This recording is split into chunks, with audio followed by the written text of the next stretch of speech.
Welcome to another episode on the Move.Talk.Thrive podcast. So, today, Emily and I just decided to unpack something that is really, really relevant to anyone with allied health businesses at the moment, and that is just getting pivot ready, making your business resilient, making sure that you are prepped and planned for any changes that are on the horizon. It's a little bit of a nervous time with changes in NDIS, with talk of the new thriving kids. And so we thought it'd be really good to share an open conversation of what we're talking about and what we're doing in our businesses at the moment to prepare. So, with that being said, let's get stuck in and just have a really honest conversation about how we're handling this uncertain time in our business. We are child development obsessed business besties and mums, and we're here to spill all our secrets. We have a combined 30 years experience working with children, and each episode we will bring you up-to-date research and evidence-based strategies to set your children up to thrive. I'm Lizzy Dawson, Australian exercise physiologist. I'm Emily Mackey, Australian speech pathologist, And this is the Move.Talk.Thrive podcast.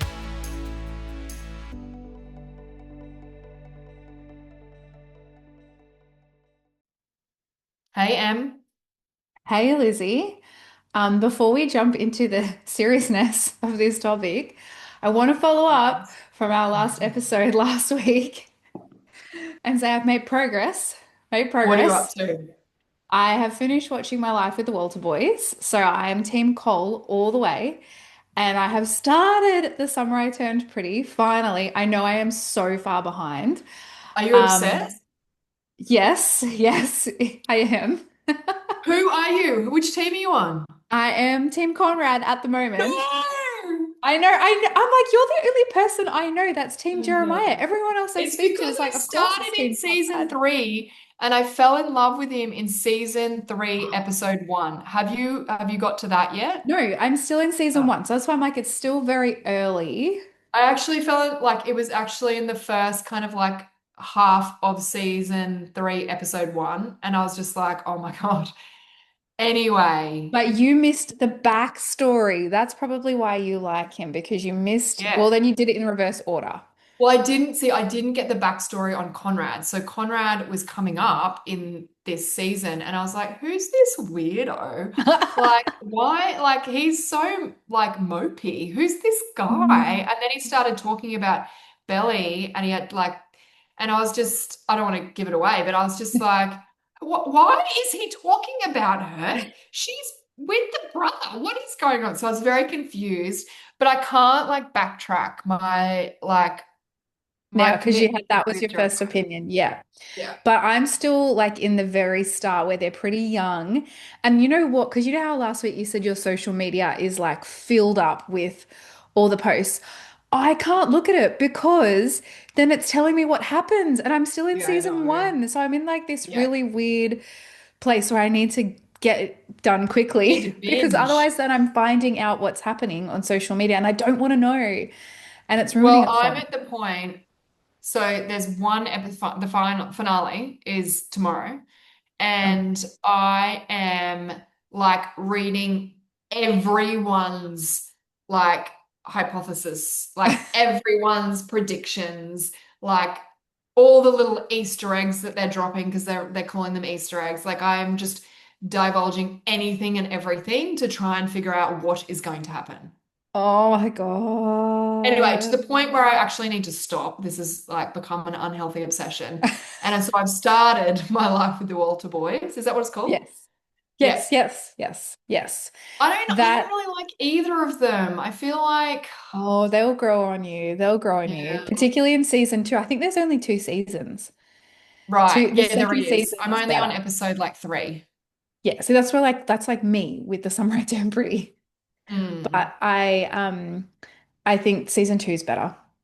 And that's only just Mm. been released. So you still got to wait ages for the next season. That's what I hate waiting. Anyway, but just to give everyone And an update. the Morning Wars starts this week. That's another episode. That's a show that Pete and I watch. So I'm like Oh. so into TV at the moment. Well, we always do TV shows over movies. I can't cope with the movies, like a movie Yeah, these days. too It's too long. long. I know what's happened to us is crazy. What's happening to us? All right, so everyone now knows where we're up to date, and I will just keep you posted weekly if my team changes. Oh, But at that's the so moment, funny. Conrad, all the way. So funny. P.S. I just wanted to say I really liked your social media post with the Kelsey brothers. Oh yeah, Taylor Swift. I was so proud of myself for finding that one. The one like where she's going, whatever she's doing, they're all doing the different sounds. And I was like, oh, you've nailed it. That's such a great one. Thank you. If you haven't watched it, go and watch my Taylor Swift reel You got that I've heaps of given. likes on it. I always do for Taylor Swift. Everyone loves a Yeah, bit. Well, me and my smart. followers are Swifties, That obviously, is clearly. smart.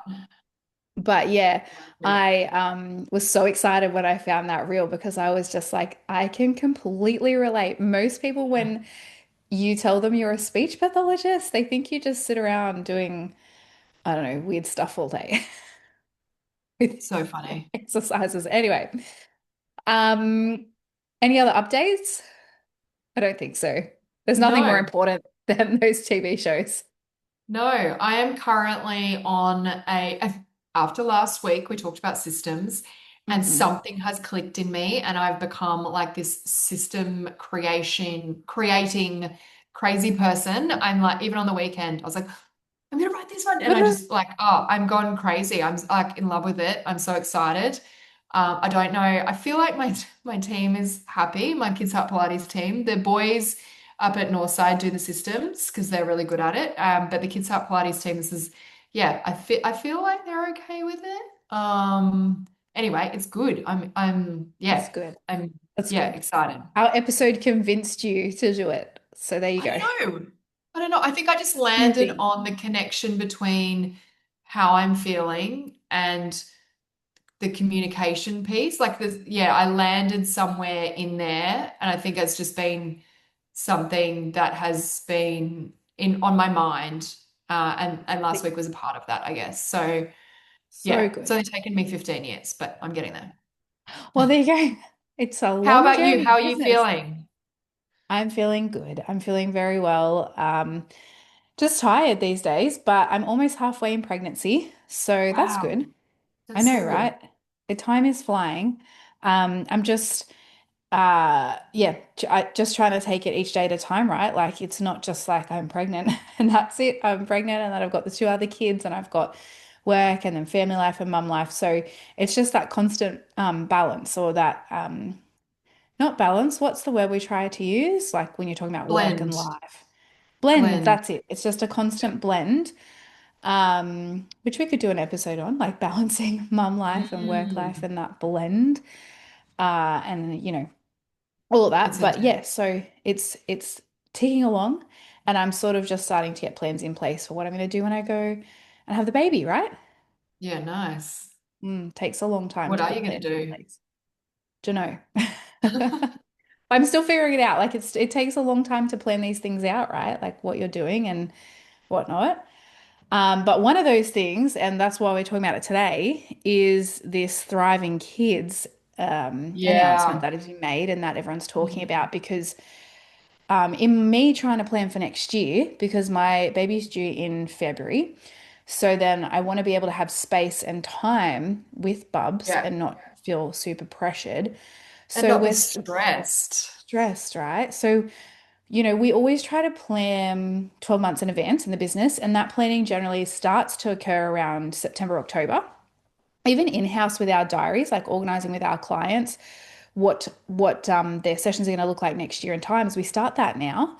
So it is Yeah. pretty appropriate to talk about this episode in light of thriving kids because I think that if you're not thinking about how decisions are made in your business around it, it's probably a good thing to start doing as a business owner.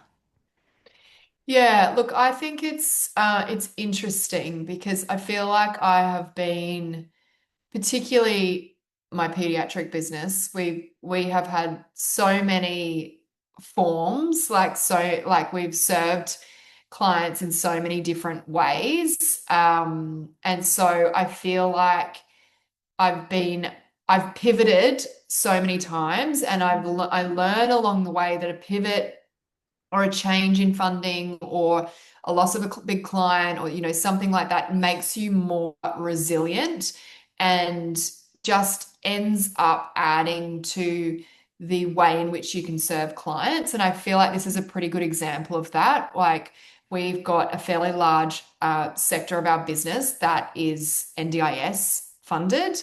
And while that goes really well, it's never, a guarantee. And there's obviously lots of question marks about around that at the moment.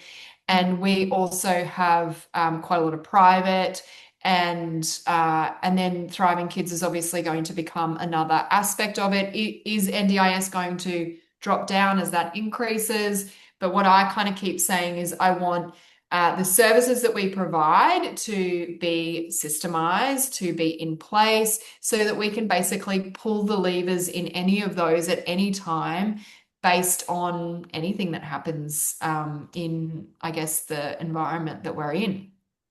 And it's still um like your state will differ to my state, like New South Wales will Mm, differ to Queensland, and that still hasn't been rolled out like state by state. And so um it is hard to know, right? Like how you'll be impacted versus me, or if it would be the same, even though we're both in private practice. But mm, I think like that's one thing that we've just sort of got a question mark next to is what will actually happen. Like we've obviously had the Thriving Kids announcement and the proposal for the overall scheme, but there's been no individual information. This will happen in your state, and this obviously will affect you this way. So it's like a really weird place to be because you know that it will affect you and you know you need to pivot and pull levers, but at the same time, I think now, after having the business as long as we've had, I'm like, okay, let's not unnecessarily freak out, even though we do totally. need to be prepared and think about it and not put our head in the sand. But Yep. we don't want to, like, I'm just sort of like, oh, we, it's, it's like sort of that worry, but not worry because you don't know what's happening, but you sort of develop a bit of maturity in business to go, okay, We can I manage can't it. worry about what I don't know yet, right? Yeah, and I think it's really sensible to particularly look at what is going on for you personally. So for you example, you're having a baby, so you really want to be on the front foot so that and you want the team in place and ready so that it doesn't impact your time. So I think that is really, really valid. But even for myself, I don't want to Mm, be in a state of stress at any no. time. So I think it's really worth just for your own peace of mind to be prepared with, some various options, even if you don't have the details. So what Mm. details have you guys gone through? Because like when we jumped on today and you were like, oh, we've been looking at Thriving Kids, I didn't even consider that you guys would be looking at Thriving Kids because I didn't think you guys would actually be impacted by NDIS, but the changes to Mm. NDIS. But if they're stopping kids entering the NDIS from 2027, which is what they're saying, Hmm. yeah. Oh, it's 20 rollout by July 2026 with full implementation by mid 2027. Mm. So I mid thought next year. Thriving Kids was starting in 2026. The changes to NDIS was happening 2027. No? Well, they're the same thing, right? So, well, that's what I think. This is good we're having this Mm. discussion. Yeah, that's what I Um, mean. When you started saying, I was like, yeah, this is good. Let's just have a like forget that we're even recording for a podcast. What is going on? I'll like so watch my driving language. kids. But So at the moment, every child is under NDIS funding. So, whether you're mild, severe, moderate, you've got your autistic, developmental delay, except ADHD is not covered under NDIS, but, anything like that, you're under NDIS.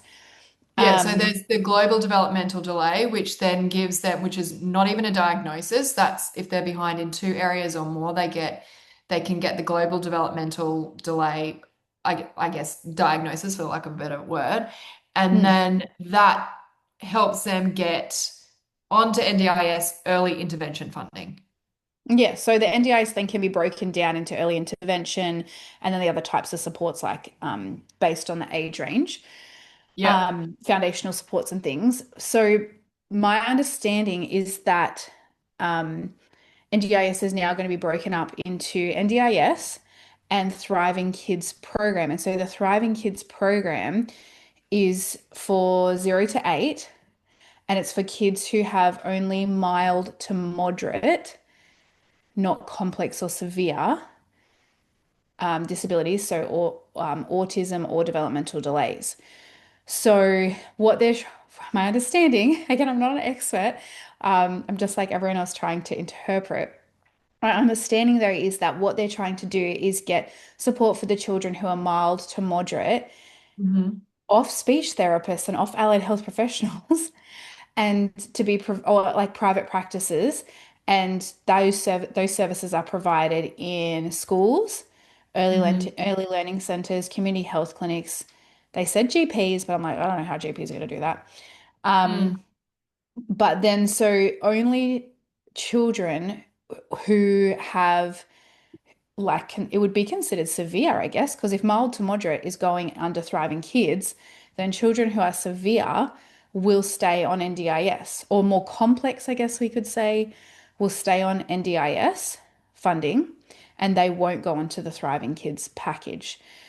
But Thriving Kids and NDIS, like the Thriving Kids are going to come from those who are currently getting NDIS funding. Interesting, because I heard an announcement, which came just days after they did the initial announcement, which said no children that are on NDIS right now will be removed off NDIS, No, no, but for new right ones. now. Yeah, for right now, but But that's what the vision yeah.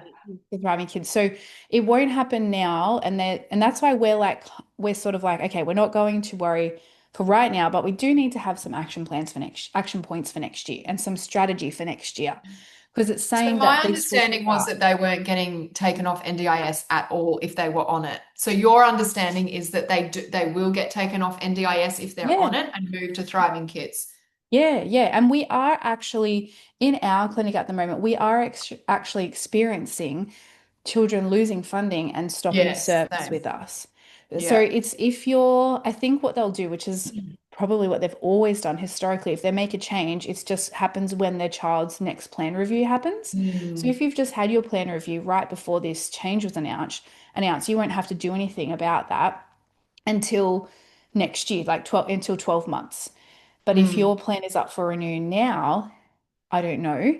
I don't know because it says Mm. it won't start till July next year, but then maybe you'll only get NDIS funding until June next year. I don't Mm. know for right now, but Mm. it's basically, from what I can gather, it will affect us because we see children, who have NDIS funding for mild, Mm. moderate, and it is saying like for children who are autistic. So that's a Mm. lot of our caseload under NDIS. Same. Developmental delays, we definitely have developmental delays, but not as high numbers as autistic children. And so Mm. if you're not severe or complex, you won't receive funding to access our services in private practice. That's what I'm And making so out of it. severe or complex autism is going to be level 3, right? Yeah, Yeah. yeah. So level So 2 is out.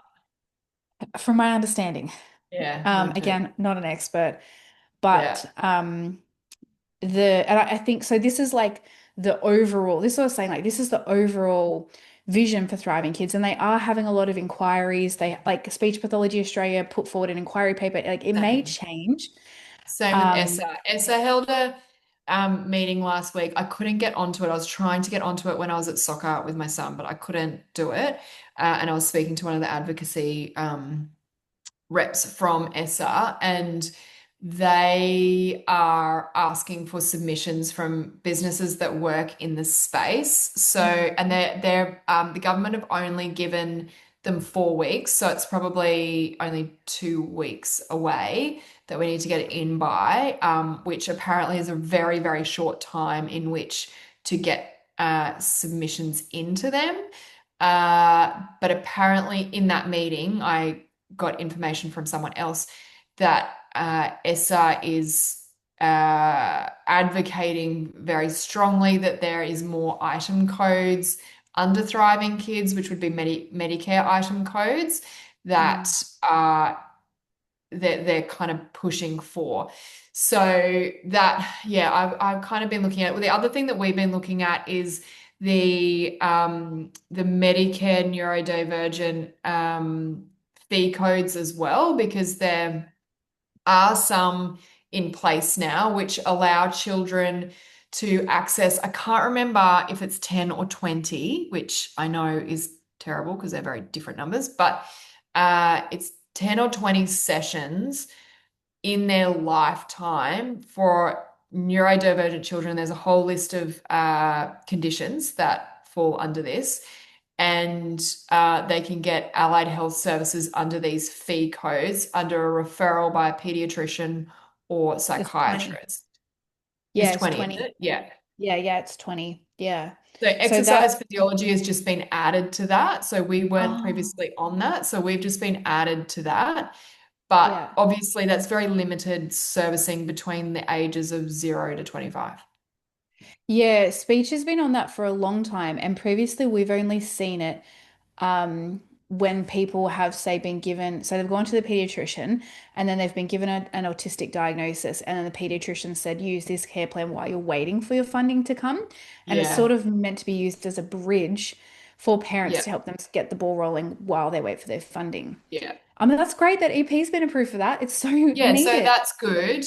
But Yes. it's kind of like alarm bells going off as well, because we're like, oh, is that because we're not gonna have any Have clients funding. on the NDIS anymore? Yeah, it's hard to know because you guys, like, you've only just been added to Medicare, and like we've talked about so much, there's so much advocacy needed in your space for Yeah. why EP is so important, particularly for kids. Like for adults, I Yeah. think it's pretty more like more established. More, But not super. So but it it's is not. a little bit different, like approaching it from an EP view point of view to the speechy point of view, just because of those allied health discussions that we've had. But Yeah. yeah, hopefully like there will be some changes there. Like you said, ESSA, SPA are putting forward like some inquiries and papers, and there's lots of discussions going on around it. And like the states still haven't been consulted adequately, I don't think, and they haven't put forward what they actually are going to do because each state is different. However, like you said, Lizzie, at the start, that you're looking at what levers you can pull and to be prepared to pivot. Um, Talk a little bit more about that. So we offer different services, obviously, in our practice. And I'll talk about a Kids Heart Pilates because that is my Yeah. pediatric business. Obviously, Northside Allied Health offers different services as well, and we would offer different funding schemes and then different services as well. But with Kids Heart Pilates, it's probably a little bit more simple in that we're a pediatric business. We have group sessions. We have our holiday program, which runs for 11 weeks of the year. We have our group sessions, which are groups of between 4 and 12 children running at certain times of the week at certain age groups. And then we have got our early learning program, which we go out to early learning centres and provide mentoring and intervention in a group setting for different age groups. And then we have got our one-on-one NDIS sessions. So there are kind of, I guess, pillars in terms of our services. And so what I've been through in the past was we were 100% private through the early learning programs, and we did very rarely did one-on-one sessions. We then were probably same with the group programs, so predominantly group programs in early learning centres, and we were probably 50-50 government funded through the Uplift program, which is a Queensland government fund or funding for early learning centres, and then 50% was private. And then last year, we really focused on getting more of those neurodiverse and developmental delays through because we were seeing so many of them in the centers. So it was a really kind of natural progression. So Mm. we've then got that service. And then this year we've added in the holiday program, well, that's a year old this holidays, and our groups. So we have kind of been through a bit of a journey in terms of what we offer. But what I've learned in that is that you can pivot and pull on different levers. It takes a while to get them established, but I think if we're getting different programs and services established now and identifying how we market for it, the systems and processes around it, the level of service that is required or is the benchmark for it, and then just say our NDIS sector decreases, then we can pick up the marketing, which we've already started to do for our early learning programs. And we know that Thriving Kids is potentially going to go in that direction in early learning centers and schools. So we've got a lot of those relationships in place already. So it's about really strengthening those relationships now so that we're ready and prepared when they need more support. Uh, and also, we have been working all year and are now getting momentum. And I really think some of these things, like our holiday program now books out, our groups are now filling up, but it takes 8 to 12 months to Mm. really, I feel, to get it really rolling. And that's with consistent marketing, consistently putting out there, consistently paying for ads, and getting group programs in and getting word of mouth, all of that kind of stuff. So I think it's really, really important from my experience. If you don't want to see a like knee-jerk reaction stress like going through the roof, to prepare right now and have those services in play so that you can, if and when needed, just pull on whichever one you want to do. So we've got like certain percentages that we want to be working to. And when all this stuff came out, I was like, right, we need to change that percentage and we need to be pulling Mm. on the private sector, because then we're not relying on any funding. And most of your kids booking for your groups, they're private paying, are they? Yeah, it's a bit of a mix. We've got some NDIS because it's a great option for those kids that have got, where they're running out of funding, or they're needing more social interaction, or it's just a, more cost-effective option for them. But Mm. it's quite popular with our privately paying, and we're getting quite a lot of interest in it as well. Mm. That's good. That's really good. I think that's a Mm. great example of how to pivot, right? Or prepare to pivot. You haven't pivoted yet. Yeah, I think it's just about being resilient. And I think, when I was doing early learning centers, probably 18 months ago, we had one chain and we were doing 60 classes a week. So with travel, that was two or three full-time practitioners. And they just, I got an email one day saying, we're not going to continue next term. And I was like, oh my gosh, this is my whole business. And Mm. so we had to work really hard, and we lost some team members because we didn't have the work for a little bit. So it took us some time to change. And so I think I've really learned that you need to be proactive in terms of what you're offering so that you're ready to be able to change, I think. Mm. Yeah, I agree. I agree. You definitely have a good relationship with all the early learning centers because that's where you were Yeah. right before you had your practice. So that's the way the government at the moment is saying that they're going or they're wanting to deliver therapy for the mild to moderate kids in more of a mainstream service, which they By believe is allied health professionals. question mark, question Mm. mark, but Because a lot in of the early childhood. funding that we've had in early learning centres through Uplift, that's about upskilling the educators to work with, not necessarily neurodivergent children, but children that are developmentally vulnerable, which is 22%. But my experience with that is that educators are already at capacity. They're Mm, they they've got a whole curriculum of things that they need to be delivering on. And so we're essentially adding a whole nother job on top of that when we're upskilling them to teach them how to do X, Y, and Z. So I really think, and what they want, what educators want, is us to come in and work with the children. So our program, and we kind of work to that by providing a service, but really mentoring educators and giving them strategies like you would a parent, if you've got a parent bringing a child into a clinic, but really providing strategies for them to work with the children. So, yeah. mm.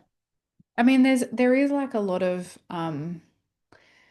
I guess like from a clinical point of view, there are a lot of concerns with what they have said because sometimes like in the early learning centers, like you said, the educators are already max to capacity, but sometimes, I mean, from a speech pathology point of view, it's not appropriate to do the Mm, sessions in an early child care setting. And the child mm, really needs low stimulation and needs to be mm, regulated.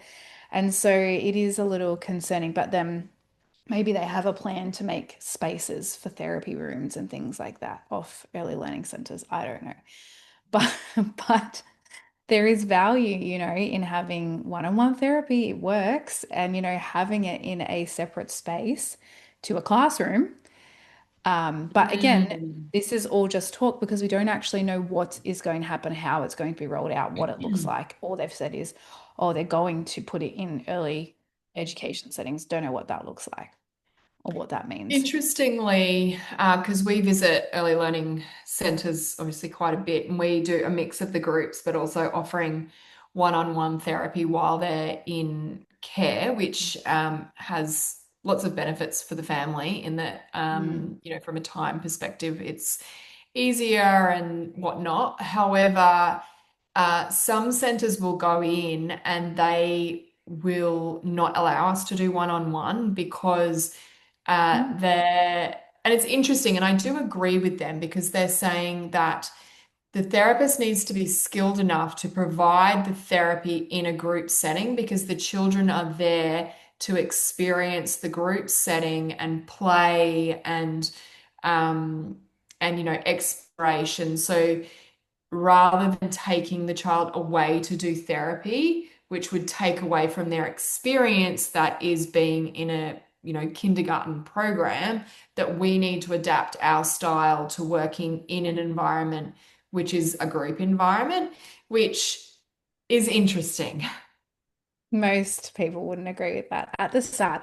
I do Yeah. agree that's definitely a goal and definitely a generalization goal, and it's so important. Like, but if their language skills are so far behind their peers that Mm, they are 12 months, 24 months behind their peers, what they're going to be doing in the curriculum is going to go over their heads because they're mm. developmentally not there to learn. That's from a speech pathology point of view. Like Yeah. EP might be totally different. But Well, it's interesting. Like I yeah. understand what they're saying. I think, I mean, I come from a group program background. That was my OG offering. And so I feel like I have from a exercise physiology perspective, although, I use movement holistically. So I feel like I can offer one-on-one guidance in a group setting. I mean, that sounds Mm. like contradictory, but I Mhm. can, with, depending on their complexity, uh, and the support that I've probably got in the room. Mm. It's But yeah, it's it's but I it's do I feel think that that is going to require a much higher level skill set. yeah, yeah. So we don't know.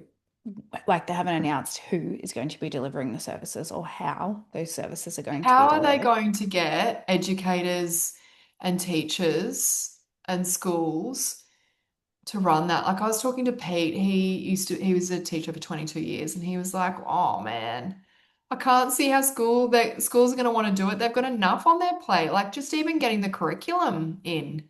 Well, it's basically saying that allied health professionals are redundant in their job. Essentially, if they Yeah. think that an educator can do what some species have trained 4 to 6 years to do, plus all of their Mm. job, like that's absolutely ridiculous. Well, it's But, not going to you know, work, is it? Because they're not going to be able to do it. and that's what And worries me then because children slip take through the away cracks. their therapy, like take away the consistent therapy as Yeah. well. Like it's yeah, it's definitely So a watch this space, isn't it? watch this space. I think you just need to make sure that you've got strong partnerships or relationships with, like if you're in private practice, with people in the community settings, people in early education settings, like locally around you. You've got good partnerships with your local council or local, yeah, it would be local council, local government members because they might be able to feed you information like more locally what's happening or the vision for, maybe some council childcare centres, like if they're going to change that because they're the ones with the funding. So I think a key in that is having good partnerships with your community and locally. If you're in a private practice clinic or a sole trader, that would be a good proactive step, right? Yeah, and I think To sort maybe of be looking in the at know. because do you have like do you have much of a private sector? Or like on our case, on our books. Yeah. Do you have much privately paying clients? Yes, yeah. So I spoke Yeah. about that a little bit in our NDIS episode a couple months ago. We've made sure not to put all of our eggs in one basket for Mm. many reasons, but we've probably got a 60-40 split. So Yeah. 40% private paying, 60% NDIS. And that's always just been my safeguard because I was like, we cannot rely on NDIS long term. That is something that's completely out of our control. And if something happens to NDIS, our business would be tanked. So it has been Yeah. a very good strategy to serve us for this Yeah. situation right now. Well, and that's exactly what I'm saying in terms of the levers. Like it's just it's having different services that are funded by different people and knowing how to market to those people, right? Mm.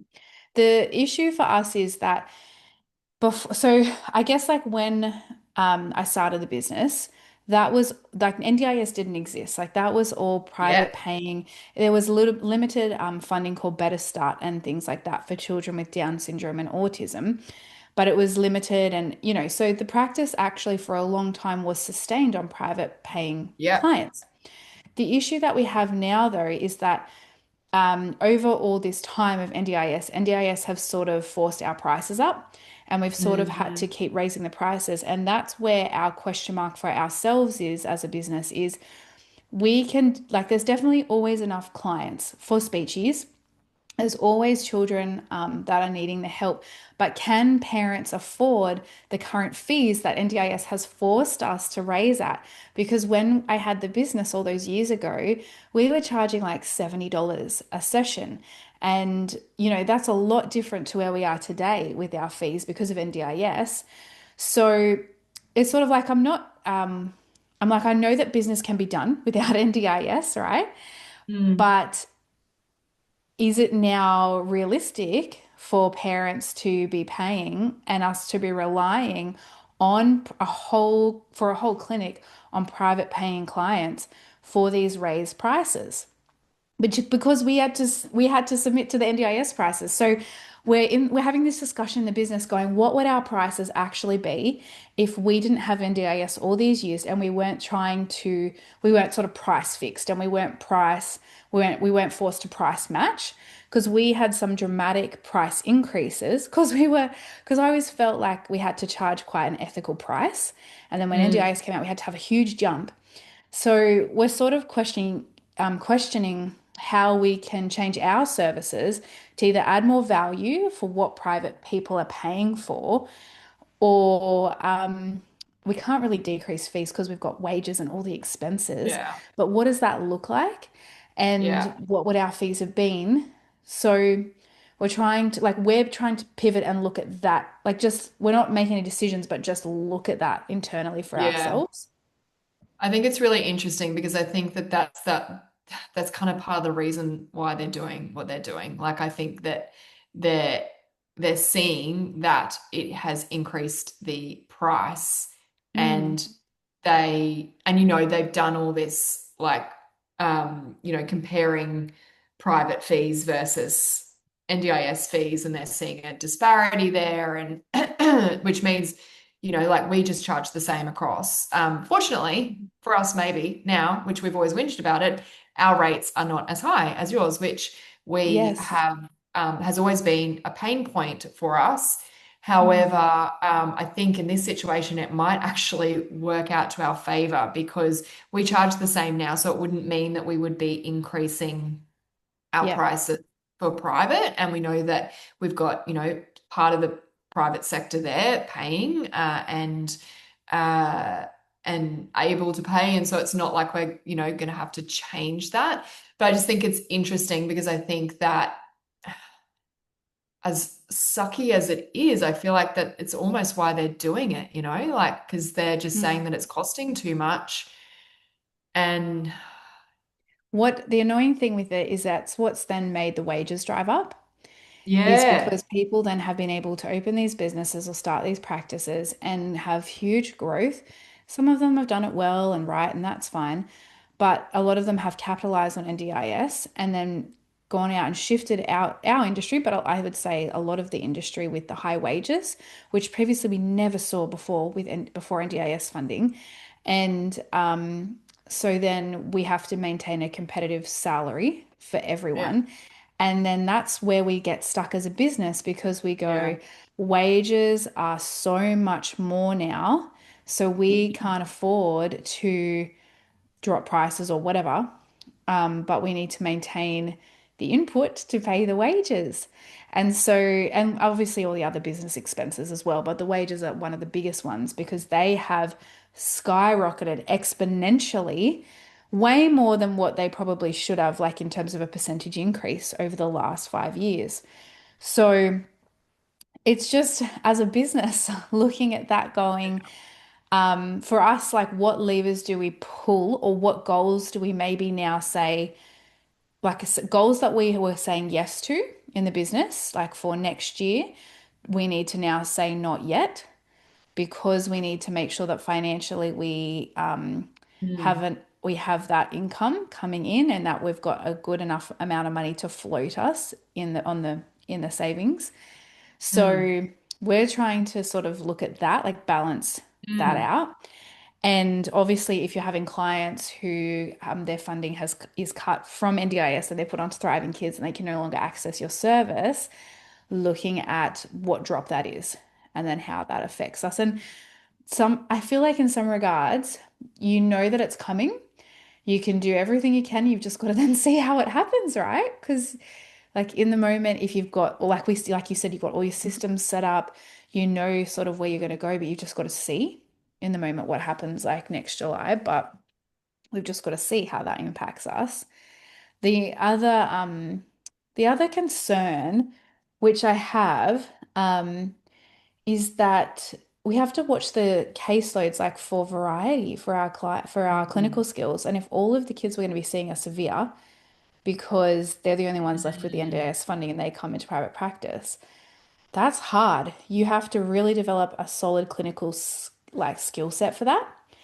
And only the children who are classified as super complex, super severe will be coming in. And that may, if you're not careful, may form the majority of your caseload, which could be a little bit disheartening if you like the easier kids, if you like mild to moderate kids.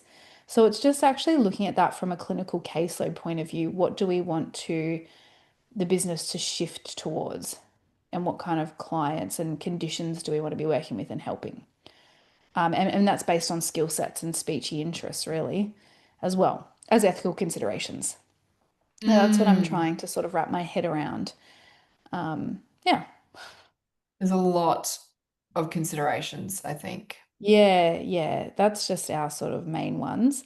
Um, but like I said at the start, at this stage there, we're just considering, and like you said, we're just knowing how we can pivot if we need to pivot. And we are being proactive, not worried. Like we know that things are going to change and going to shift, but we're not stressing about them. We're just trying to take It proactive doesn't, approach and mindset. and I think it doesn't change the fact that you are providing a lot of value to a lot of children's lives. Mm, We know that early intervention is supported.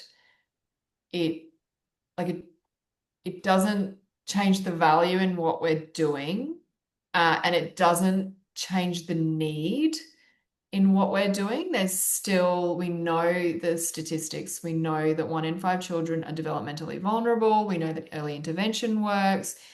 So I think I kind of feel reassured that we still can help. We still will be able to help, and there is value in helping those in need. mm, It's just being prepared to be flexible in what that looks like and prepared. mm, mhm. And willing to adjust goals and expectations that you may have. And so, if you're a clinic that was going to have huge growth, like next year, you might need to wait and see what happens, might need to pivot on those goals if you're a business owner and you were considering making lots of changes, you might just need to have a few pivot plans of B and C and D in place rather than just a plan A. Um, and yeah, we will talk more, I guess, as we are developing more for our businesses. Do you think, Lizzy? Yeah, I And think so. I think this is a good ongoing conversation. as we make more decisions, we're happy to share those with you guys. And if you are, thinking through this for yourself, for your own private practice, we hope that this has helped and maybe just helped you shift into like a proactive, strategic thinking mode for right now of what you can do in your business. If you have loved this and you think this would be helpful for another business owner, share this episode. And we are, I guess, with you guys in the trenches on this one, aren't we? We're not sort of like talking about something we're not doing. We are doing it right now. So we're all in this together. We're all in this together. And yeah. Anyway, thank you for listening. We will be in your ears for another episode next week. And until then, go and watch either one of our shows, The Walter Boys or The Summer I Yeah. Turned Pretty. Team Jeremiah. All How right, funny. bye. Bye.